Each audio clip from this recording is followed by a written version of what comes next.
Peer ভাই একটা আছে ছোট, আর পিয়ার মা আছে, পিয়ার বাবা নেই। পিয়ার বাবা আগে মাছ ব্যবসায়ী ছিল, তারপরে লোহার ব্যবসা দিয়েছিল, কিন্তু ধরা খেয়ে পিয়ার বাবা স্ট্রোক করে মারা যায়। তো পিয়ার পরিবারে শুধু মা আছে আর ছোট একটা ভাই আছে, তো এই নিয়েই সংসার।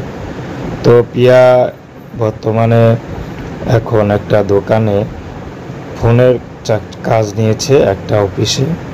তো ফোনের কাজ নিয়েছিল, রিসেপশনের কাজ, কিন্তু সেটা তার পোষায়নি বা অনেকে নানান কথা বলে, কারণ বিয়ে শাদী হয়নি।